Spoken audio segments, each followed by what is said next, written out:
ሁላችሁንም በጌታ በኢየሱስ ክርስቶስ ስም ሰላም ላችኋለሁ። ክብር ለኢየሱስ ይሁን። እግዚአብሔር በር የሚከፍት ነው። ይሄን 100% አምናለሁ። ደግሞ በሰው ልብ ውስጥ የሚያስቀምጥም ደግሞ እሱ ነው። ጌታን ጸጋ ለመካፈል መሪዎች ስለሰጣችሁኝ እድል አመሰግናለሁ። የእግዚአብሔር ሕዝብ እግዚአብሔር ይባርካችሁ። የማገለግለው ቀጠና 2 ሙሉ ወንጌል ነው። ባለ ትዳርና የአራት ልጆች አባት ነኝ። አይበቃም? ሐዋርያት ሥራ ምዕራፍ 10 እናወጣለን። አንድ ቦታ ይሄን ቃል ነካ አድርጌዋለሁ። የአገልጋዮች ፕሮግራም ላይ 2 ቃል በጣም በውስጤ ሰሞኑን መጡ። ትላንት ቀጠና 2 ነበር ማገለግለው ቅዳሜው ፈውሱ ላይ እና ምንድነው አያት ሙሉ ወንጌል ኮንፈረንሱ ላይ የምናገረው ስል ይሄ ሐዋርያት ሥራ ምዕራፍ 10 ጥሶ መጣና እሱን ልናገረው ቶሎ በእግዚአብሔር መንፈስ መነካት የሚል ነው። በዚህ በአዲሱ አደባባይ በዚህ በአዲሱ ቤት የእግዚአብሔር መንፈስ ይመቸው። አሜን። መነካት ይሁን። የሐዋርያት ሥራ ምዕራፍ 10 44 አነበዋለሁ። ጴጥሮስም ይህን ነገር ገና ሲናገር ቃሉን በሰሙት ሁሉ ላይ መንፈስ ቅዱስ ወረደ። እስቲ ወረደ በሉ። የሚገርም ችኮላ ነው የምታዩት። መንፈስ ቅዱስ ቸኮለ ቆርኔሌዎስ ቤት። ቃሉን ሲናገር ነው የሚለው። ገና አልጨረሰም። ገና ቆሞ ቆርኔሌዎስ አንተ ከእግዚአብሔር ዘንድ ተልከ የመጣውን ልንሰማ ሁላችን በዚህ ያለን ብሎ ፕሮግራም መርቶለት ዞር ሲል ገና ቃሉን ሲናገር መንፈስ ቅዱስ ቸኮለ፣ ወረደ፣ በሙሉ ተሞሉ። ይሄ ቤት ልባርካችሁ ልመርቃችሁ መንፈስ ቅዱስ የሚመቸው ቤት ይሁን። ጴጥሮስ ራሱ ሳይገረም አይቀርም በዚህ አደራረግ። ምክንያቱም እሱ ምናልባት አስቦ የነበረው ቃሉን ከጨረስኩ በኋላ እጅ ጭኜ ጸልይላችኋለሁ ምንም እንኳን ያለ ሕግ ብመጣም አንዴ መጥቻለሁ አደርገዋለሁ ብሎ ነው ያሰበው ይመስለኛል። ግን ቀደመው መንፈስ ቅዱስ። ቃሉን በሰሙት ሁሉ ላይ መንፈስ ቅዱስ ወረደ፣ ቸኮለ። እስቲ አጠገባችሁ ብዙ አላባብላችሁም ዞር በሉና አንተ ቤት መንፈስ ቅዱስ ይቸኩል በሉት። ይቸኩል፣ ለመስራት ይቸኩል፣ ለመውረድ ይቸኩል፣ ለመቀባት ይቸኩል። ይቸኩል በቃ። ያለ መንፈስ ቅዱስ ምንም ማድረግ አንችልም። መንፈስ ቅዱስ አሜን። እና ታዲያ መንፈስ ቅዱስን ያስቸኮለው የቆርኔሌዎስን ሕይወትና የጴጥሮስን ስብከት ቶሎ ብዬ አሳያችኋለሁ። የሁለቱ ጥምረት ነው። የቆርኔሌዎስ ሕይወት እንደገና የጴጥሮስ ስብከት። የቆርኔሌዎስ ሕይወት ምንድነው ታዲያ? ቆርኔሌዎስ በቂሳሪያ የሚኖር ለቂሳሪያ የስም ክብር ስያሜ በተሰጣት ቂሳሪያ ላይ የሚኖር የመቶ አለቃ የሚባል ሰው ነው። የሱን ሕይወት ለማግኘት ግልጽ ነው። ምዕራፍ 10 ቁጥር 1 ላይ በአራት ነገር እንደሚታወቅ ይነግረናል። በአራት ነገር ቆርኔሌዎስን ከዚህ ልትለዩት አትችሉም። መታወቂያውም እንደዚህ የሚል ነው። ቁጥር 1 ጀምሮ በቂሳሪያ ኢጣሊቅ ለሚሉት ጭፍራ የመቶ አለቃ የሆነ ቆርኔሌዎስ የሚባል አንድ ሰው ነበር ካለ በኋላ ቁጥር 2 ላይ እንዲህ ይለናል። እርሱም ከቤተሰቦቹ ሁሉ ጋር እግዚአብሔርን የሚያመልክና የሚፈራ ለሕዝብም እጅግ ምጽዋት የሚያደርግ ወደ እግዚአብሔር ሁል ጊዜ የሚጸልይ ነበር። አራቱ መታወቂያዎች የቆርኔሌዎስ መታወቂያ ነው። አንደኛ እግዚአብሔርን የሚፈራ፣ ሁለተኛ የሚያመልክ፣ ሶስተኛ የሚመጸውት፣ አራተኛ ሁል ጊዜ ወደ እግዚአብሔር ምን የሚል። እኔ ዝም ብዬ ሳስበው እዚህ ሰው ቤት መንፈስ ቅዱስ ያልቸኮለ የት ቸኮለ? በቃ ሕይወቱ ያስቸኩላል። ፖለቲካው አይፈቅድለትም፣ ግን የሕይወት ዘይቤው ነው ይሄ። በቃ ቆርኔሌዎስ ሲባል ያ የሚመጸውተው ይሄ ሁልጊዜ እግዚአብሔር የሚለው ሁልጊዜ የሚጸልየው የሚያመልክ። አቤት አቤት አቤት! አይሁድ ሁሉ የመሰከሩለት ይላል መጽሐፍ ቅዱስ። የተመሰከረለት በኋላ አሳያችኋለሁ። ጴጥሮስ ራሱ ቀዳሚ ሐዋርያ የሆነው ጴጥሮስ ራሱ መስክሮለታል። ምን ብሎ እንደመሰከረለት አይሁድ ሁሉ በአንድ ቃል መሰከሩለት። ምን ብለው? እግዚአብሔርን የሚፈራ ከቤተሰቦቹ ሁሉ ጋር የሚያመልክ የሚመጸውት ሁልጊዜ ወደ እግዚአብሔር ምን የሚል የሚጸልይ። እና እዚህ ሰው ቤት ታዲያ መልአክ መጣ። የሚገርም ነው። መልአክ መጣ እና ከቀኑ 9 ሰዓት ላይ ቆርኔሌዎስ የእግዚአብሔር መልአክ ሲገባ አየው ይላል። በግልጽ ነው፣ ህልም አይደለም። ፊት ለፊት ሲገባ አየው። እንደውም እኔ ይሄን አባባል ጴጥሮስ ቁርበት ፋቂው ስምዖን ቤት እያለ ልቡን ወደ ቆርኔሌዎስ ቤት እንዲገባ በጣም ልቡን እንዲከፍት ያደረገው በቃ ትንሽ በቃ አሕዛብ ቤት ነው። እንግዲህ ለመጀመሪያ ጊዜ አሕዛብ ቤት ሊገባ ነው። ሕግ ጥሶ ሊገባ ነው። አይሁድ አይሁድ አይሁድ እያለ ነበር እስከዚህ ድረስ የደረሰው። ሊገባ ነው። ወንጌል ድንበር ዘለል ነው። እስቲ በደንብ አሜን በሉ። ሊገባ ፈራ ተባ ያለ ይመስለኛል ሲል መልአክ እኮ ገብቶ ነበር አለ። መልአኩ ካንተ በፊት መልአክ ነው እንዴ አለና ቶሎ ወደ ግራ ወደ ቀኝ ሳይሆን ገባ። ክብር ለኢየሱስ ይሁን። እግዚአብሔር በሕይወታቸው የተመሰከረላቸው ሰዎች ያብዛ። አሜን ያብዛ። ይሄ ነው ትልቅ ነገርና መልአኩ ገብቶ ነገረው። ግልጽ አድርጎ ነገረው። ምን አለው? ቁርበት ፋቂው ስምዖን ቤት ጴጥሮስ አለ፣ እንግድነት ተቀምጧል። ከሱ ቃል ትሰማለህ፣ እሱ ቤት ይመጣል ብሎ መልአኩ እንዳናገረው ቀጥታ ከሱ ጋር አብረው የሚያገለግሉትን ሎሌዎቹን ላከ። ጴጥሮስ ጋር ደግሞ መንፈስ ቅዱስ መጣ። እስቲ አሜን። ጴጥሮስ ደግሞ ቁርበት ፋቂው ስምዖን ቤት እንግድነት ተቀምጦ እያለ እኔ እሱ ክፍል ራሱ ይገርመኛል። ምዕራፉን ወደ ላይ ከፍ ብላችሁ ከዛም ቀድማችሁ ብታነቡ በጴጥሮስ ሕይወት እኮ ታላላቅ ታምራት ሆኗል። ሙታን ተነስቷል። ልክ ነው አይደል እንዴ? እኔ በሆን አልኩ ሙታን በእጄ ከተነሳ ምን አለ ለአንድ ወር አረፍ አልልም፣ ዘና አልልም። ጸሎት ምን ያስፈልጋል? ሙታን የሚያህል የመጨረሻ ታምራት እኮ ነው። ሙታን በእጁ ተቀስቅሶ እሱ ጾምና ጸሎት ይዟል።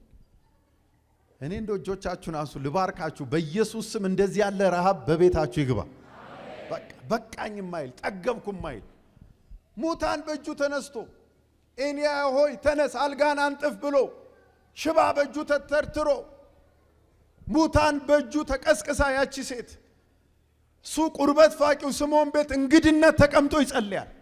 ያውም በጾም በጸሎት የሚያደክም ጸሎት። ምግብ አዘጋጁልኝ ብሎ ምበላው አዘጋጁልኝ ጸሎቴን እያጠቃለልኩ ነው ሲል የሰማይ አጀንዳ ወደሱ መጣ። በአራት ሸማ የተያዘ በልዩ ልዩ አዋፍ፣ አራዊት፣ እንስሳ ውስጡ ያለ ኬት ወረደ ይላል ከሰማይ። እግዚአብሔር ወደዚህ ሰው ወደ ተራበው ሰው መንፈሳዊ ነገር በቃኝ እረካው ወደማይል ሰው ሌላ ምዕራፍ አለ ብሎ ደግሞ ያሳየው ጀመር፣ ያለማምደው ጀመር። በአራት ሸማ ሲወርድ ምንድን ነው አለው። ምንድን ነው ሲለው አርደህ ምን በል ብላ።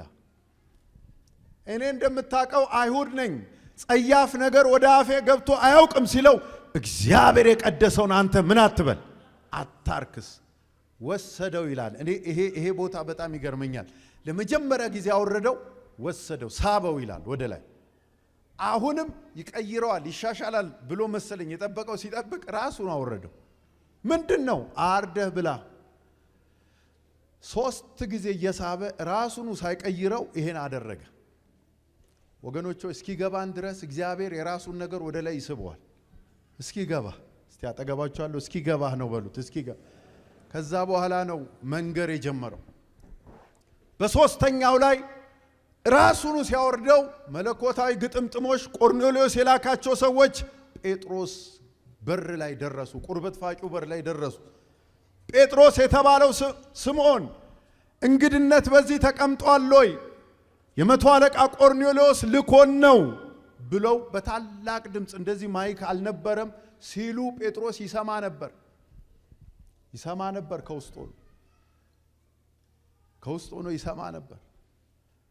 ወገኖቼ ሆይ ደግሜ ላለው ጴጥሮስ የሄደው ከባድ መንገድ ነው። ሙግት አስነስቶበታል። ሁላችሁ እንደምታውቁት በምዕራፍ 11 ላይ እቺን ትንሽ ነካ አርጌ ወደ 10 ልመለስ። ምዕራፍ 11 ላይ ወንድሞች ሞግተውታል። ቁጭ አርገው ወደ አልተገረዙ ገብተ ከነሱ ጋር በላ ጠጣ፣ መንፈስ ቅዱስ ተቀበሉ፣ የጥምቀት ስርዓት አደረጉ። በምን አግባብ ነው ይሄን ያደረከው ሲሉት ከመጀመሪያው ጀምሮ እስከ መጨረሻ የሄደበትን ስርዓት ባለው መንገድ ነገራቸው።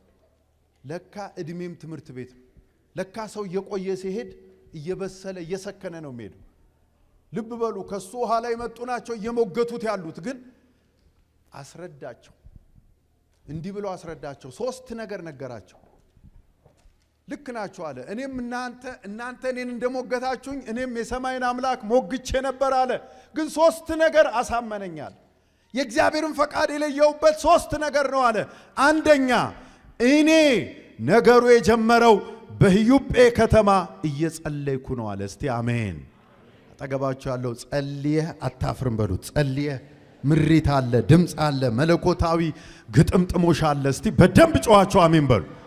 አዎ ጸልዬ ነው፣ ያውም በጾም በጸሎት ቁርበት ፋቂው ስምዖን ቤት የጸሎት ቦታ አዘጋጅቶልኝ እየጸለይኩ ነው። ይሄ ነገር የጀመረው በመላምት ያመጣሁት አይደለም፣ በስሜት ያመጣሁት አይደለም። ጸልዬ ነው፣ ስጸልይ ነው ነገሩ የጀመረው። ወንድሞቼና እህቶቼ ታላላቅ ነገር የምንቀበልበት ቦታ የጸሎት ቦታ ነው። በርከክ ስትል የሰማዩ አጀንዳ አለ። ላይገባህ ይችላል ነገሩ፣ ነገር ግን እግዚአብሔር ያስረዳሃል። ፊቱ ነው ያለው። እግዚአብሔር የጸሎትን መንፈስ እጆቻችሁን አንሱ ልመርቃችሁ። በዚህ ዘመን በጣም በጣም በጣም በጣም እግዚአብሔር በእውነት ከእግዚአብሔር የራቀ ትውልድ ነው። እኔ በቅርብ ጊዜ ያሳየኝ እግዚአብሔር እንደገና በጸሎት ወደሱ ይመልሰን። በደም ጮኻችሁ አሜን በሉ። ጅማ ነበርኩ ሰሞኑን። ባለፈው ሳምንት 7 ሙሉ ወንጌሎች አንድ ላይ ሆነው ክሩሴድ እዛ ግቢ ውስጥ አገለግል ነበርና አንዱ ጌታ አስረግጦ የተናገረው ህዝብ እየጸለየ ያለ ህዝብ አላየውም። በእውነት ስጸልይ መሪዎች መሰከሩልኝ እና ብዙ ሰው ንስሐ ገባ። ከጸሎት ተፋቶ ሰው አዲስ ነገር ይጠብቃል። የለም አዲስ ነገር መሰዊያ ላይ ነው ያለው፣ መንበርከኪያ ቦታ ላይ ነው። በምኞት አይመጣም አዲስ ነገር። መሬት ያዘ እግዚአብሔር ህዝብ። እንጸልይ፣ እግዚአብሔር ፊት እንውደቅ፣ እንበርከክ። ካልጸለይን አዲስ ነገር የለም። ጴጥሮስ ጸለይኩ ነገሩ ጀመራል። እግዚአብሔር በመሰዊያህ ላይ አይተማታቀውን አዳዲስ ነገር ያሳየ። አሜን። ስለዚህ አንዱ የነገራቸው ማስረጃ የጸሎት ነው። ሁለተኛው የመንፈስ ቅዱስ ምሪት ማስረጃ ነበር። ይገርማቸዋል አለ። ቀጥለ ለወንድሞች እያስረዳ ነው። ወደ ምዕራፍ 10 መለሳል። ጸልዬ ነው አለ። አንደኛ። ሁለተኛ ፈራ ተባስል፣ ሄጄበት ማላቀው መንገድ ስፈራ ከነሱ ጋር እንዲሄድ መንፈስ ቅዱስ መራኝ። ዋው! አረ እግዚአብሔር ይምራ። ባካችሁ እጆቻችሁን ከፍ አድርጉና ልባርካችሁ በኢየሱስ ስም። በፊታችሁ ያለው ዘመን በመንፈስ ቅዱስ የመነዳት ዘመን ይሁን። ይምራን። አሜን። በእግዚአብሔር መንፈስ የሚመሩ እነዚህ እግዚአብሔር ልጆች ናቸው። መራኝ። ያ ማቀው ድምፅ፣ ያ ያሳደገኝ ድምፅ፣ ያ ኩልል ያለ ድምፅ ሄጀበት ማላቀው መንገድ እንዲሄድ መራኝ። ሂድ አለኝ፣ አለሁበት አለኝ፣ ድል አለው አለኝ፣ እነሆ እኔ ነኝ የላኳቸው አለኝ፣ መራኝ። ይምራን፣ ይምራን። የሚገርም ነው። አንደኛ ጸልዬ ነው አለ። ሁለተኛ ቆርኔሌዎስ ከላካቸው ሰዎች ጋር ለመሄድ ፈራ ተባስል። ቁጥር 12 ላይ 11 12 እንደዚህ ይላል፣ መንፈስ ሳልጠራጠር ከነርሱ ጋር እሄድ ዘንድ ነገረኝ።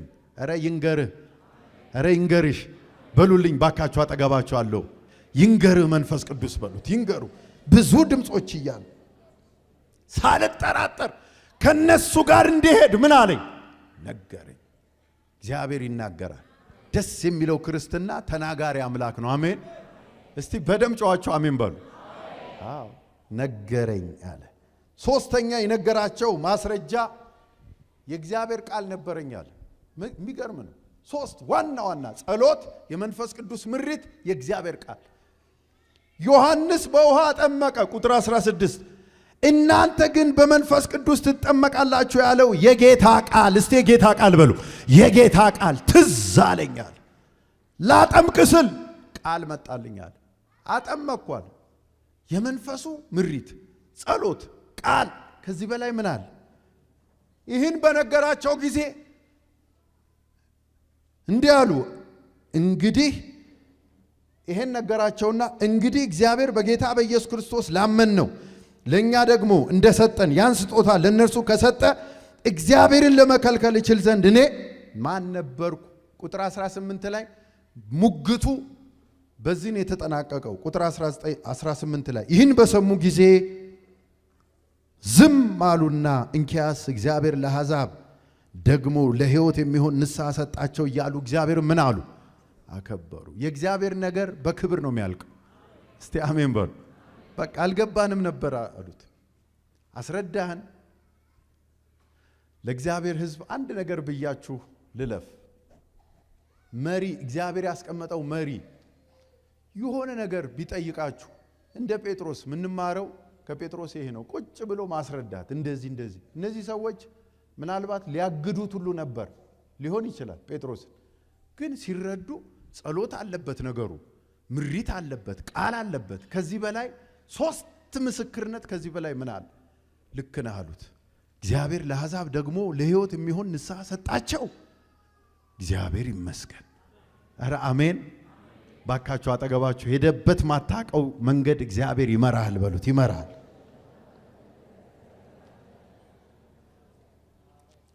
እንግዲህ ይሄን ሁሉ ከባድ መንገድ እንደሄደ ላሳያችሁ ነው። ወደ ምዕራፍ 10 ተመለስንና የቆርኔሌዎስን ሕይወት ጥቂት ለማየት ሞክረናል። ግን ጴጥሮስ የመሰከረለትን አንዱን ምስክርነትና የጴጥሮስ መንፈስ ቅዱስን ያስቸኮለው 2 ንግግር እሱን ተናግሬ ወደ ጸሎት እንገባለን። እሱን የምታገኙት ቁጥር 36 ጀምሮ ነው። 10:36 ይቅርታ 34 ጀምሮ አነበዋለሁ። እንደዚህ ይላል። ሁላችን መጽሐፍ ቅዱሳችንን ብናወጣ ያለያዛችሁ ደግሞ ሞባይላችሁም ላይ ብታወጡ ሌላ ነገር እንዳታዩ እንጂ ቃሉን ብቻ። እስቲ አሜን። እንዲህ ይላል። ይሄ አሁን ቆርኔሌዎስ ቤት የተሰበከ ስብከት ነው ማነበው። ጴጥሮስም አፉን ከፍቶ የሚለው ቆርኔሌዎስ ቤት ፕሮግራም መሪው ቅድም እንዳልኳችሁ ቆርኔሌዎስ ነው። ተልከ ስለመጣ ደስ ብሎናል አለውና አንተ ከእግዚአብሔር ዘንድ ያመጣኸውን ቃል ልንሰማ ሁላችን በዚህ ያለን ብሎ ለቀቀለትና መድረኩን ቁጭ አለ። እኔ አቀማመጡ ሁሉ ፊት የተቀመጠ ይመስለኛል። በጣም ተርቧል። የእግዚአብሔርን ነገር ተጠምቷል። ክብር ለኢየሱስ ይሁን። ከዛ ጴጥሮስ ቆመና እንዲህ አለ። ቁጥር 34 ጀምሮ ጴጥሮስም አፉን ከፍቶ እንዲህ አለ፣ እግዚአብሔር ለሰው ፊት እንዳያዳላ ነገር ግን በአሕዛብ ሁሉ እርሱን የሚፈራና ጽድቅን የሚያደርግ በእርሱ የተወደደ እንደሆነ በእውነት ምን አልኩ? አስተዋሉ። ቁጥር 36 የሁሉ ጌታ በሚሆን በኢየሱስ ክርስቶስ ሰላምን እየሰበከ ይህን ቃል ወደ እስራኤል ልጆች ላከ። ቁጥር 37 እስከ 38 ጨምር ያነበዋለሁ።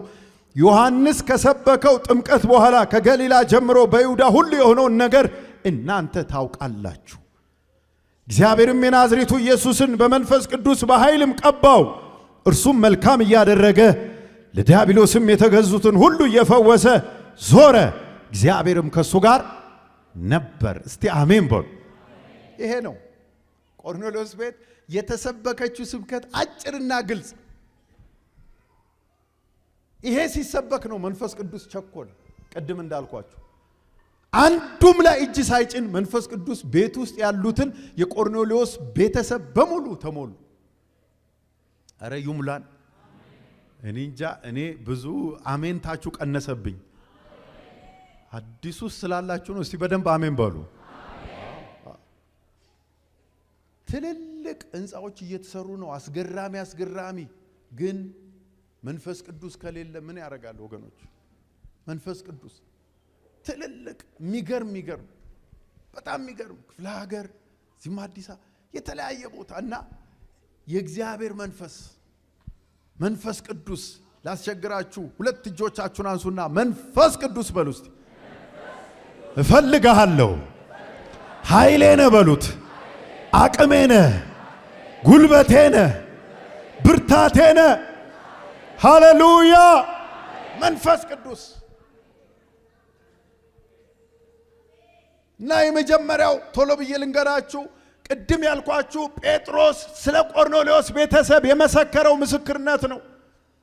እግዚአብሔር ለሰው ፊት አያዳላም አለ። አንድ ነገር ግን ይስበዋል። አንድ ነገር ግን ልቡን ይማርከዋል። ምንድነው ብሎ ግንባሩን እየነቀነቀ ቆርኔሌዎስ ፊት ቁጭ ብሎ ሲሰማው እንዲህ አለ።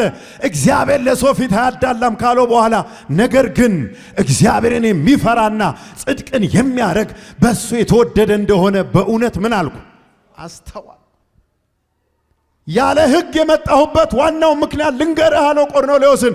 እዚህ ቤት እግዚአብሔርን መፍራት አለ። ኧረ በኢየሱስም እግዚአብሔርን መፍራት ይሁን። ይሰማ ስላንቺ፣ ይሰማ ስላንተ፣ ይሰማ ስለ ቤተ ክርስቲያን። እግዚአብሔርን መፍራት ሰማይን የሚያስገርመው ጉዳይ ነው ወንድሞችና እህቶቼ። ዘንበል እንዲል የሚያረግ ጉዳይ ነው። ቀላል አይደለም። ቆርኔሌዎስ ላይፍ ስታይሉ ይሄ ነው። ከዚያ አትለዩትም። በቃ ለእግዚአብሔር ያበደ ሰው ነው። የጨከነ ሰው ነው። ምንም ወደ ኋላ ማይል ሰው ነው። ሕግ ሰብሬ የመጣሁት እዚህ ቤት አንድ ነገር ነው የሳበኝ አለ። እግዚአብሔር ለሰው ፊት አያዳላም። እንደምታውቀው እኔ አይሁድ ነኝ። ከአሕዛብ ጋር ገብቼ አላቅም። ያንተ ሕይወት ግን አስገባኝ። ኧረ አንድ ሰው ጮኸ አሜን። በኢየሱስ ስም እኔ ልመርቃችሁ ዛሬ በጌታ በኢየሱስ ስም በጎረቤት፣ በሰፈር፣ በቀበሌ፣ በአካባቢ በአንድ ነገር መታወቂያችን ይሁን፣ እግዚአብሔርን በመፍራት ይሁን። ታውቃላችሁ አሁን እግዚአብሔርን መፍራት ማለት መደንገጥ እኮ አይደለም፣ መበርገግ አይደለም፣ መውደድ እኮ ነው። ለእግዚአብሔር በቃ መሆን ማለት ነው። ሰማይን ያስጮሆ ዘፍጥረት 22 ላይ የአብርሃም እምነት አይደለም፣ መፍራቱ ነው፣ መታዘዙ ነው። ወንድሞች እናቶች አንድያ ልጅህን አሉ ወደ ሞሪያ ተራራ ሂድና ሰዋው እረደዋል። አንድያ ልጅህን። ብዙ ሰዎች ይስሐቅስ ማን ነው? ይስሐቅ ብቻ ነው ወይ የሱ ልጅ እስማኤልስ? በቃ መጽሐፍ ቅዱስ አንድያ አለ። በቃ ምንም ምን ያላሻሽለው ሕጋዊ ልጅን አንድያ ልጅን ሰዋው አለው። አብርሃም እንደምታውቁት ለእግዚአብሔር ድምፅ ምላሽ የሚሰጠው ሌሊት ከሆነ ድምፅ የሰማው ማለዳ የመጀመሪያ ምላሹ ለሰማው ድምፅ። በእግዚአብሔር ድርድር የለም። ቀጥታ እንጨቱን የሚያስፈልገውን ነገር ሎሌዎቹን የሚረዱትን ሁሉ ያዘ፣ ጉዞ ጀመረ። የሚሰዋውን ልጅ ይዞ። ወንድሞቼ እናቶቼ እግዚአብሔርን መፍራት ማለት እኮ መውደድ እኮ ማለት ነው። በፍጹም ልብ መውደድ እኮ ነው። ቀጥታ ሄደ። እየሄደ ያለ ድንገት ያላሰበው ድምፅ። ይሄ ድምፅ ከመምጣቱ በፊት ሎሌዎቹን አስቀራቸው። ባለ ጉዳዮቹ ብቻ መሄድ ስለነበረባቸው እዚህ ቆዩ አለ። እኔና ልጄ ሰግደን እንመጣለን አለ። ሰግዶ ሞት የለም። ባካቸው አሜን በሉ። አፉ ላይ ቶሎ የሚመጣው አብርሃም ስግደት ነው።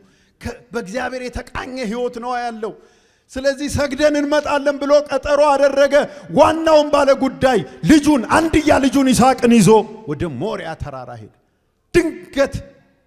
ድንገተኛ ድምፅ ከልጁ ሰማ። አባቴ ያለው እነሆኝ አለ። እንጨቱ ይኸው፣ እሳቱ ይኸው፣ ቢላው ይኸው፣ የመስዋዕቱ በጌታል አገናኛው ከላከው ጋር። የመስዋዕቱን በግ እግዚአብሔር ምን ይላል? ያዘጋጃል። ጆሆቫ ጃራ። ባክጮህና አሜን በል። ለእግዚአብሔር ከጨከንክ ዘንድሮ ታምራቱን ታያለ፣ ድንቁን ታያለ። ጨከን በል፣ ውደደው፣ ድርድር ውስጥ አትክተተው። በእግዚአብሔር በመጣብህ ነገር ወደ ኋላ አትበል፣ ወደፊት። እግዚአብሔር እንዲህ አለ፣ ያከበሩኝን አከብራለሁ፣ ያዘጋጃል አለ። ቀጥታ ሄዱ። እኔ ይሄ ጥቅስ ብዙ ሰው ሳይገባው ቤት ውስጥ የለጠፈው ጥቅስ እንደዚህ የሚል ነው። እግዚአብሔር ወደ አለው ቦታ ደረሱ። ከባድ ጥቅስ እኮ ነው። ተወራርደው እኮ ነው። እግዚአብሔር በአብርሃም ተወራርዷል፣ አብርሃምም ተወራርዷል በእግዚአብሔርና እግዚአብሔር ወደ አለው ቦታ ደረሱ የሚለው የሚሰዋበት እኮ ነው። የመጨረሻ ሐሳቡን እንደሚለውጥ እንደማይለውጥ የሚመዘንበት ቦታ እኮ ነው። ወደ አለው ቦታ ደረሱ። ሐሳብ አልለወጠም፣ ያው ነው። አጋደመው ይላል። ለእግዚአብሔር ማይጋደምለት ነገር የለም። አጋደመው። ማጋደም ብቻ አይደለም፣ ቢላዋውን አነሳ ይላል። ያኔ ከሰማይ አንድ ከባድ ድምፅ መጣ፣ እንደዚህ የሚል አብርሃም አብርሃም የሚል። ባካችሁ ይሄን ቃል ልታካፍሉ እንኳን አገልጋዮች ስታነቡት በለሆሳስ አታነቡት። ሰይፍ በአየር ላይ ያስቆመ ቃል ነው። ፈጣን ከሰማይ የሆነ እንደ መብረቅ የሚበርቅ ቃል ነው። አብርሃም አብርሃም አብርሃም! ኧረ ሰማይ ያስተጋባ እስቲ አሜን። በልጅ ላይ አንዳች ምን አትበል እንደምትፈራኝ ምን አልኩ አወቅኩ። በቃ ፈተንኩ፣ ፈተናውን አለፍክ። እግዚአብሔር አምላክ በፈራህ እግዚአብሔር ያክብድህ። ይሄ ነው 1000 ዓመት አትኖርም። የእግዚአብሔር ሕዝብ እዚህ ምድር አክብረኸው ለፍ፣ ታዘኸው ለፍ።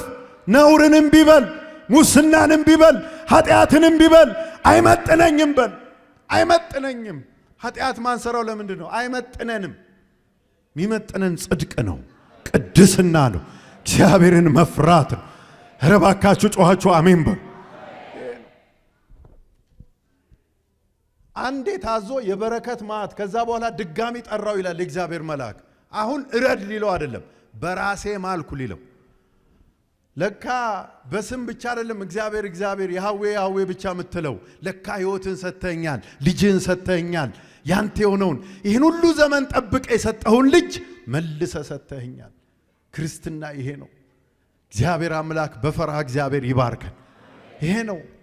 ከሕግ በላይ ነው እግዚአብሔርን መፍራት። ከሁኔታ በላይ ነው።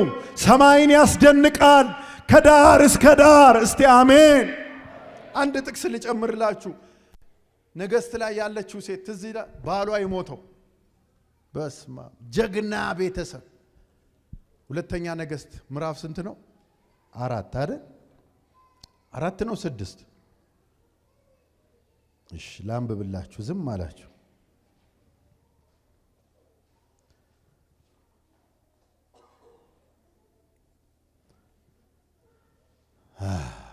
አራት ምዕራፍ 1 ከነቢያት ወገን ባሌ ባሪያ ሞቷል በሉ እስቲ በኢየሱስ። አንዳንድ ሰው ሞቶም ይሰበካል። ሞቷል እኮ በሕይወት የለም፣ ግን ተሰበከ። ሚስቱ ሰበከችው፣ ነብዩ መሰከረለት። ባሪያህም እግዚአብሔርን ይፈራ እንደነበር አንተ ምን ትላለህ? ታውቃለህ። እኔ ይህን ቃል እርግጠኛ ነኝ ስናነበው ዝም ብለን አንብበን አልፈን ከሆነ ተጎድተናል። እንዴ ጎረቤት እኮ አይደለም የመሰከረለት፣ ዘመድ አይደለም። ማነች? አልሰማው። ይሄ ጉባኤ ብቻ ነው ያለው። ሚስቱ። ወንድሜ ሚስት ከመሰከረችልህ በቃ ጌታን አመስግን። አልቋል። ሕይወት ጓዳ ነው። እስቲ አሜን በሉ። አዎ እንዴ ሚስቱ እኮ ነች። ሁሉን ነገር ባህሪው የምታውቀው አደባባይ ነው ሰው የሚያውቀው። እሱ ግን እሷ ጓዳ መሰክርለታለሁ አለች። የገንዘብ ዕዳ ቢኖርበትም እግዚአብሔርን የመፍራት ዕዳ የለም። እንዲሸማቀቅበት ነገር የለም። ያንተ ባሪያ ነው የኔ ደግሞ ባል ነው አለችው። እና እግዚአብሔርን ይፈራ እንደነበር አንተ አታውቅም አለችው። እንዲህ አላት መሰለኝ ኤልሳ። ኧረ እባካችሁ አሜን። እግዚአብሔርን በመፍራት እግዚአብሔር ይባርከን። አዎ ከዛ በኋላ ወደ መፍትሄው ነው የገባው። ተው ግድ እግዚአብሔርን ስለ መፍራቱ ማን ያውቃለሁ አለ። ግን ምንድነው በጓዳሽ ያለው? ባዶ ጨምሪ። ባዶ ለመሙላት እግዚአብሔር ችግር የለበት። ዋናው ሚዛን የሚደፋ ህይወት፣ ከበድ ያለ ህይወት፣ እግዚአብሔር የሚያከብር ህይወት፣ በዚህ ትውልድ መካከል የሚኮንን ህይወት፣ ለእግዚአብሔር ክብር የጀገነ የጨከነ ህይወት። አንድ ሰው ጮሆ አሜን ይበል። ባሌ ባሪያ። ከዛስ ወደ መፍትሄው ጠንካራ ልጇን ላከች። ደግነቱ የተላከው ባዶ ነው። ባዶ ታውቃላችሁ፣ ሰው አይከለክልም፣ ይሰጣል። አልሰማችሁም? ያንኳኳና በር ምንድነው የፈለከው? ባዶ። ምንድነው የምትለኝ? ባዶ ነው። አዎ ውሰድ። ባዶ ነው። ውሰድ። ከትዬ እልፍነሽ ቤት፣ ከትዬ አስካል፣ በቃ አንድ የቀረ የለም። ባዶ። ቤቱ በባዶ ተሞላ። ከዛስ የእግዚአብሔር ሰው ጋር ሄደች። ባዶ አላልከኝም? አዎ ሞልቼዋል። በሩን ዝጊው። ታምራት በጓዳ ይሆናል። እግዚአብሔርን ያከበረ ቤት ታምራት ይሆናል፣ ሙላት ይሆናል። እስቲ በደም ጨዋቸው አሜን በሉ። ዘይቱ ሁሉ ሞላ ይላል። ፈቀቅ እያር ሞላ። እንደውም የቆመው የለም ሲል ነው። በቃ ይሄ የሚያደክም በረከት ነው። አንተ እግዚአብሔር ይባርካል፣ ካከበርከው ይባርካል። እስቲ አሜን። በቃ እስክትል አጠገባቸው አለው ግዴላችሁም ይሄን በሉልኝ ጨበጥ አርጉትና ዝም ብላ አክብረው በቃ እስክትል የሚባርክ በረከት ፊት አለ በሉት። በቃ እስክትል በቃ የለም እስክትል ከበደኛ ሁንስ እስክትል ፈራው እስክትል ኧረ አንድ ሰው ጮኸ አሜን ይበል። እኔ ዝም ብዬ ዘይቱን ራሱ አየው። ዘይቱን ራሱ ሳየው እርግጠኛ ነኝ የቻይና ኮሌስትሮል የሚያሲዝ ዘይት አይደለም። እንደዚህ ነው ሜድ ኢን ሄቨን ከኮሌስትሮል ምን ያለ እኔ እንደው አይቼዋለሁ። ይቅርታ አድርጉልኝና ጎልደን ነው ራሱ ዘይቱ። አላያችሁትም እንዴ? እግዚአብሔር እኮ ነው። አንተ ዘይቱ እኮ በእግዚአብሔር እጅ የተሰራ እኮ ነው። ማይሰለች ለጤና ተስማሚ እሷ ጋር ብቻ የተለየ ያከበርከው ያከብራል። አንድ ሰው ጮኸ አሜን ይበል። ያከበሩትን ምን ይላል? ያከብራል። የናቁትን ደግሞ ይንቃል። ይሄን ያልካሳየዋችሁ የጴጥሮስ ስብከት ታዲያ ምንድነው? መንፈስ ቅዱስን አሁንስ ያስቸኮለው ምን ትስስር አለው? በጣም አለው። እግዚአብሔርን መፍራት የህይወታችን ዋና ነገር ነው። እንዳትለቅ እግዚአብሔርን መፍራት። የእግዚአብሔር ሕዝብ በጣም ትልልቅ የተከበራችሁ ሰዎች አላችሁ። ዋናው ነገራችን ይሄ ነው። በቃ ሰው እግዚአብሔርን መፍራቱን ካስነካ አለቀለት። አደጋ ላይ ነው። ሁሉ ነገር ያስደነግጠዋል። ያይጥ ኮሽታም ያስደነግጠዋል። እግዚአብሔርን ስትፈራ ግን ምንም ቢሆን ምድር ብትናወጥ አትፈራም። አሜን። እግዚአብሔርን የሚፈራ ሰው በቅርብ ጊዜ አንድ ምስክርነት ባለቤት የነገረችኝ በጣም እግዚአብሔርን የሚፈራ ሰው ነው አለች። አውቀዋለሁ አለች። ይጸልያል አለች።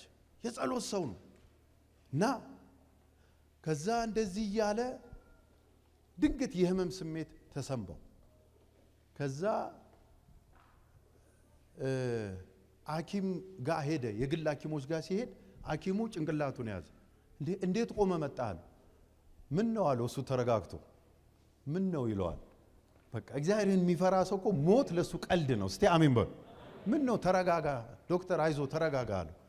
ምን እረጋጋለሁ? ሞታል እኮ ኦሬዲ ሞታል። ችግር የለም እኔ ይሄን ነገር አልነካካም። በአምቡላንስ ነው ምሸኝህ ወደ ሪፈር ማድረግልህ ብሎ አምቡላንስ ጋር ወዲያው ተደወለ። ችግር የለም አንተ አድርጋል። ከዛ አምቡላንስ ውስጥ ገብቶ በቃ እሱ ቻው በቃ ይላል ደስ ብሎት። በቃ ልሄድ ነው አባቴን ላየውን። እዛ የሚረዱት ሰዎች አእምሮ የተነካ መስሏቸው ግራ ተጋብተዋል። ወደ ሞት እኮ ነው በቃ አለቀልህ እየተባልክ ታድያለሁ። ጌታዬ ማን ነው ጌታ ይሉታል እነሱ ያውቁ። ኢየሱስ ያድናል። ከዛ በኋላ ተገጣጠመለት እዚህ ልቡ ላይ ምናምን ወዲያው ደግሞ ተሽሏል። ወደ ቤት ሄድ ሲሉ ቱ አለ ደህና ሞታለሁ ብዬ የጓጓሁት ነው ቱ ዋው! አንተ ከኢየሱስ ጋር የሆነ ሞት ለሱ መንገድ ነው። እስቲ ባካችሁ ጮኻችሁ አሜን በሉ። እና ከሳቸው አፍ ነው የሰማችሁ ባለቤቴና ገርሟት ለካ ሰው ከእግዚአብሔር ጋር ከተጣበቀ ሞትም አያስፈራው፣ ሐኪም የሚለውም አያስፈራው። ሜድበትን ያውቃላ። ወይኔ አለ። አሁንም ግራ ገባቸው። በቃ ድነዋል ጌታ ተመለሱ። ምንም መለሳለሁ በቃ እያዘኑ ወደ ቤታቸው ደህና ጨረስኩ ብለው አጠገባቸዋለሁ። ባካችሁ ከኢየሱስ ጋር ከሆንክ ምንም አያስፈራህም በሉት። ምንም ነገር ዋው! የሚገርም ነገር ክርስትና እኮ ደስ የሚለው ይሄ ነው። ደስ የሚለው ክርስትና ይሄ ነው። ሁለተኛው መንፈስ ቅዱስን ያስቸኮለው የጴጥሮስ ስብከት ነው ማሳያችሁ። ኢየሱስን ሰበከው። እስቲ አሜን በሉ። እንዲህ ብሎ ሰበከው። የትም ቦታ ላይ ማታገኙትን ቃል ተናገረ። ቆርኔሌዎስ ቤት የሁሉ ምን አለው? ጌታ። ቀኝ እጃችሁን አንሱና የሁሉ ጌታ ብላችሁ ጩኹ እስቲ። የሁሉ ጌታ። ተመልከቱ፣ እስከዚች ድረስ የአይሁድ ብቻ ጌታ አድርጎት ነበር። ለካ የአሕዛብም ጌታ ነው፣ የነገስታትም ጌታ ነው፣ የኃያላንም ምንድን ነው? እኔ አንድ ነገር ልበል ለዚህ ጉባኤ፣ መጸለይ ቢያቅታችሁ ተንበርክካችሁ ኢየሱስ ጌታ ነው ብትሉ የገሃነም ደጆች ይናወጣሉ፣ ኃይላቶች ይናወጣሉ። በፍጹም ሰይጣን ሊሰማው የማይፈልገው ቃል ይሄ ነው። የሁሉ ጌታ ኢየሱስ ጌታ፣ የነገስታት ጌታ፣ የኃያላን ጌታ፣ የጌቶች ጌታ፣ የዳዊት ስርና ዘር ማዕተቡን የፈታ። እስቲ አንድ ሰው ጮኸ አሜን። ጌታ ነው። ክርስቶስ ጌታ እንደሆነ እንጂ ራሳችን ምን አንልም አንሰብክም። ምን እንደሚል ታውቃላችሁ? ኢየሱስ ጌታ ነው ብለህ ስትሰብክ ሰማይ ልክ ነው ይላል። ልክ ነው። መላእክት ልክ ነው ይላሉ። መጽሐፉ ልክ ነው ይላል። ዛሬ ላረጋግጥላችሁ ኢየሱስ ጌታ ነው። የሁሉ ጌታ ማን ነው ብሎ ግራ እንዳይጋባ ከታች ዘረዘረለት። እንደዚህ አለ፣ የሁሉ ጌታ በሚሆን እሱ ማን ነው እንዳይል ጠራው። በኢየሱስ ክርስቶስ ሰላምን እየሰበከ ይህን ቃል ወደ እስራኤል ልጆች ምን አለ? ላከ። የሰላም አምላክ ነው ኢየሱስ የጌቶች።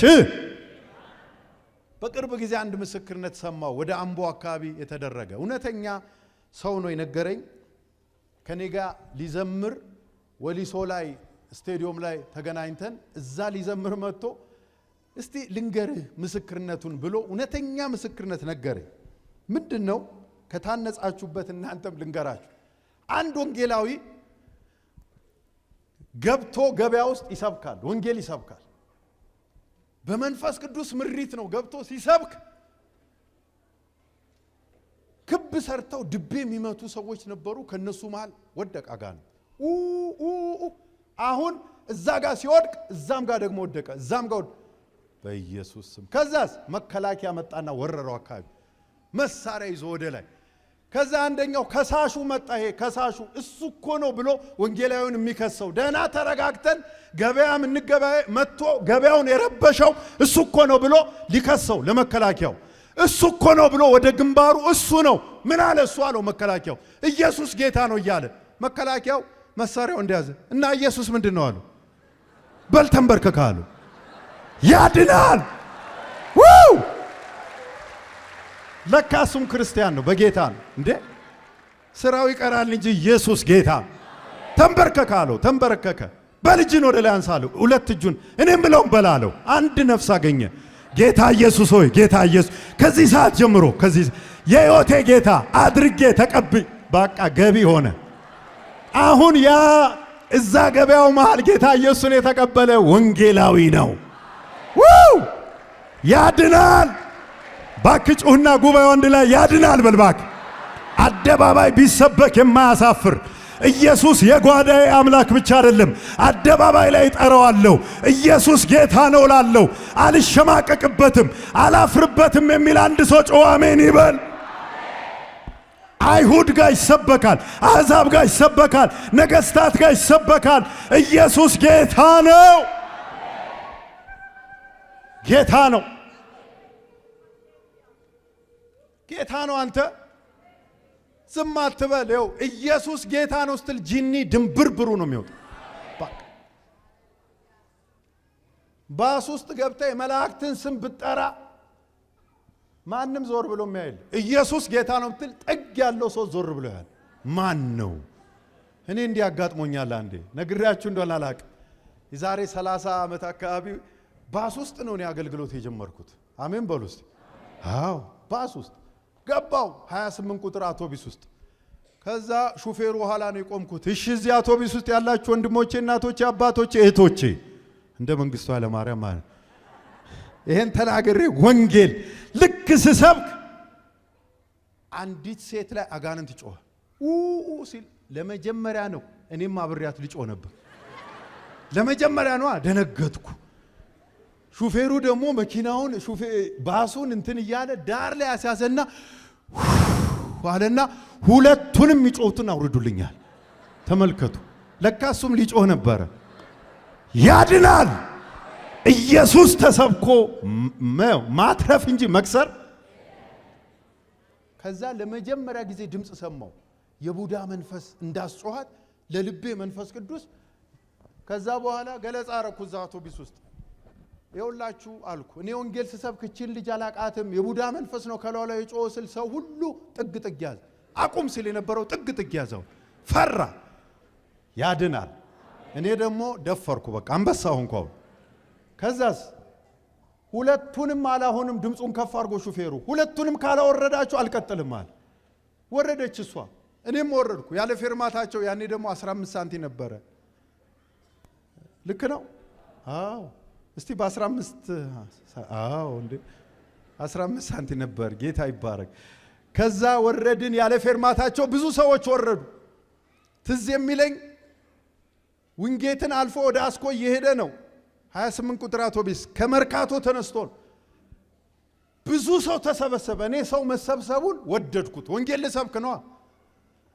ብዙ ሰው ወጣቶች መጡ። ደግሞ የዛን ቀን አንድ ጴንጤ እዛ ከተሰበሰበው ማለት የለም። ጌታ ግን አለ። ከዛስ እሷ ያስጮሃት ነው። በቃ አሁን እንግዲህ አዘዋለሁ መንፈሱን አልኩ። ልክ ይሄን እየተናገርኩ ሁለት ፖሊሶች ትዝ ይለኛል እየሮጡ መጡ።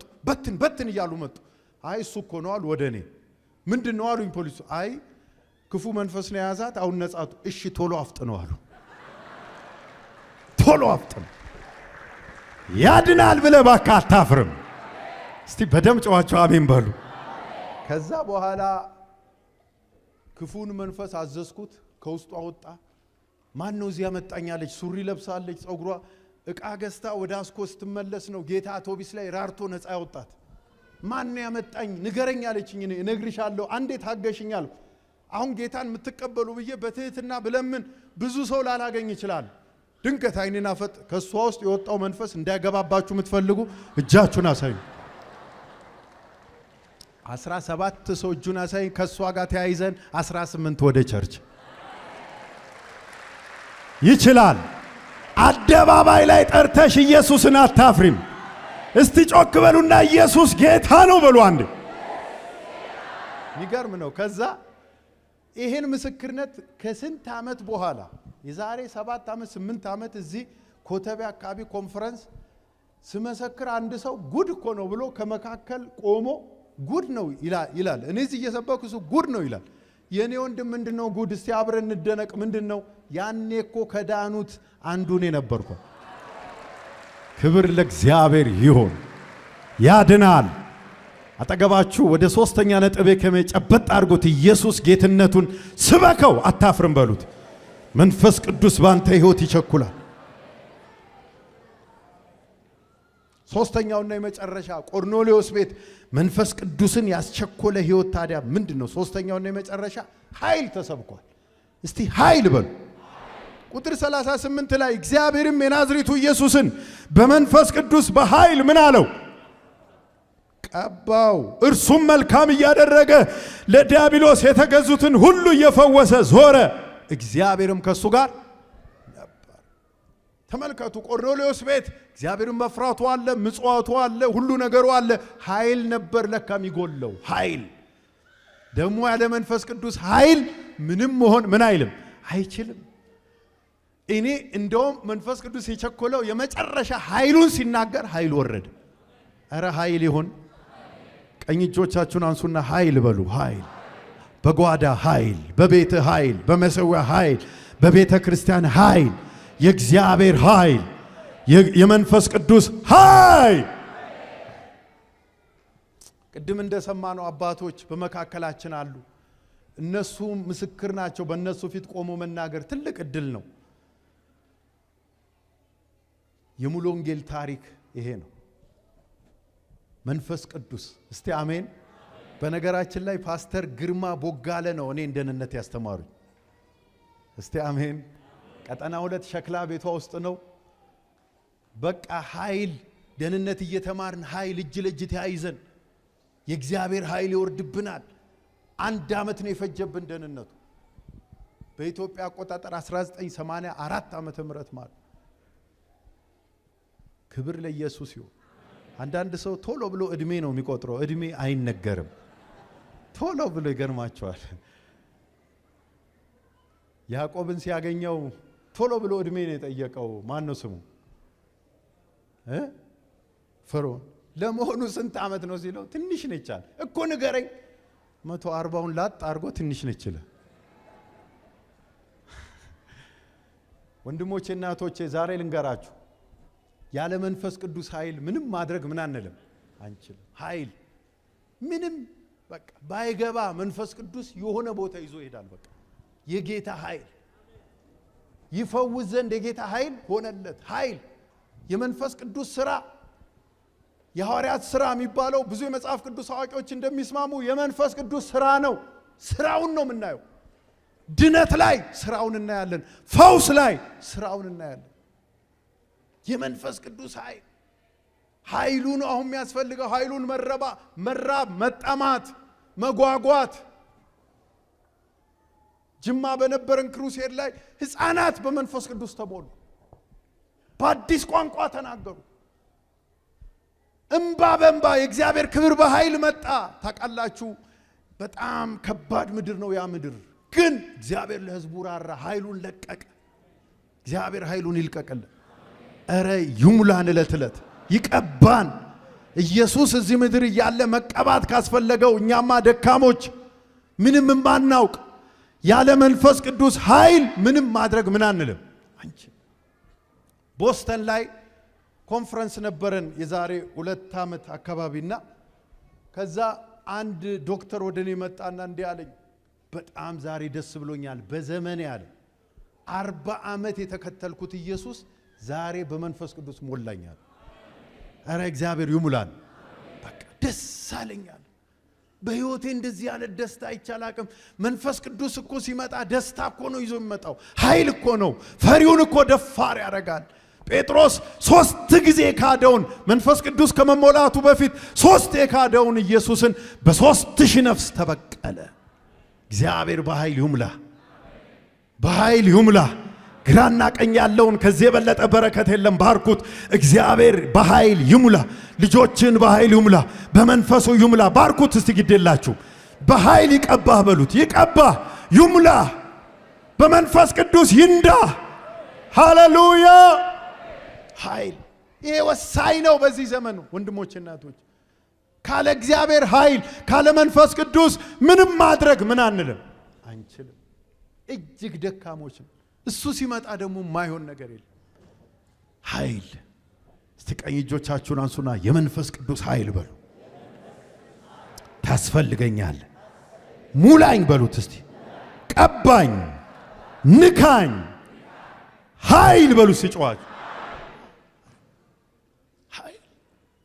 ወንድሞች እናቶቼ፣ ያለ እግዚአብሔር መንፈስ ምንም ማድረግ አንችልም። በቃ ተጠናቀቀ። የጴጥሮስ አገልግሎትም ተጠናቀቀ።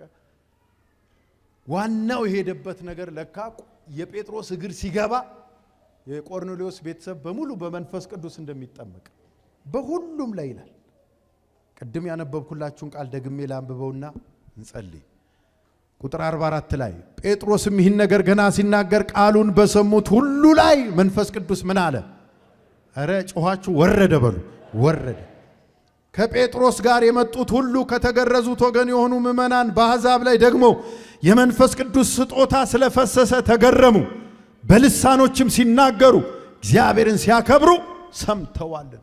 ለመጀመሪያ ጊዜ ልሳን አዲስ ቋንቋ ቆርኔሌዎስ ቤት። እኔ እንደው መጀመሪያ የተናገረው ራሱ ቆርኔሌዎስ ነው። ተርቧል። እስቲ አሜን። ታታታታታ በላው ኧረ ስሙ ይባረክ። መንፈስ ቅዱስ እኔ ተንበርክኬ ለምንሃለሁ። መንፈስ ቅዱስ በዚህ ሕዝብ መሰዊያ ላይ ና። ያላንተ ምንም ማድረግ አንችልም። ያላንተ ውበት የለንም። ያላንተ እኮ አንችልም፣ አቅም የለንም። እግዚአብሔር ሆይ ንግግራችን እንኳን አያምርም ያላንተ። ካንተ ጋር እኮ በመንፈስ ቅዱስ የተከሸነ ቃል እኮ አንዷ ቃል ልብ ላይ ትወድቃለች። እባክህ በመንፈስ ጎብኘን።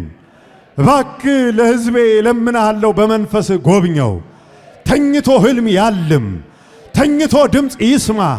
መሰዊያው ላይ አዲስ ነገር መሆን ይጀምር። አዳዲስ ነገር መከሰት ይጀምር። በመንፈስ ቅዱስ መመራት ይጀምር። በመንፈስ ቅዱስ መደነቅ መገረም ይሁን። እግዚአብሔር በአዲስ ቋንቋ እንኳን መጸለይ ያቆሙ እንደገና በቤታቸው በጉባኤ መካከል አቤቱ የተፈታ ልሳን እንድሰጣቸው ለምናለሁ። በዚች ቤተ ክርስቲያን ለምናለሁ። እንዲሚያምር አዳራሽ ሰርተሃል። ከዚህ አዳራሽ በላይ ውበቱ ወደር የሌለው መንፈስ ቅዱስ ይህን ቤት ይሙላው፣ መድረኩን ይሙላው። ሰው ገና እዚህ ቤት ሲገባ በመንፈስ ቅዱስ ይሞላ። የታመሙ ገና እዚህ ቤት ሲገቡ ይፈወሱ። አዲስ ነገር ይሁን፣ ታምራት ይሁን። ካራዲና ፔሌኬንታንያ ናማሶቶ ፖራዱና መጋንታ መንፈስ እግዚአብሔር አባትና አምላኬ ሆይ ሐዋርያትን የረዳ ነቢያትን የረዳ ያ መንፈስህ ያ ቅዱሱ መንፈስህ በኢየሱስ ክርስቶስ ስም እንደ ዝናብ እዚህ ቤት ይዝነብ። ዛሬ እንኳን በመጡት ሁሉ ላይ ጌታ ሆይ ሙላት ይሁን፣ መነካት ይሁን፣ መቀባት ይሁን፣ መዳሰስ ይሁን፣ ክብር ይሁን። የእግዚአብሔር ሆይ የሙሉ ወንጌል ታሪክ ይሄ ነው፣ ሌላ ታሪክ የለንም። ወጣቶች በመንፈስ ቅዱስ እሳት ተነክተው በእግዚአብሔር እሳት ሆነው ምድሪቱን ወረሱ። እግዚአብሔር አባትና አምላኬ ሆይ ዛሬ ስምህን ይዘን አደባባይ ላይ የምንወጣው በድፍረት ኢየሱስ ያድናል ብለን ለዚህ ነው። እግዚአብሔር ሆይ በኢየሱስ ስም ይሄ ድፍረቷ ይመለስ፣ ምርኳ ይመለስ፣ ኃይሏ ይመለስ፣ በመንፈስ ቅዱስ መንደዷ ይመለስ።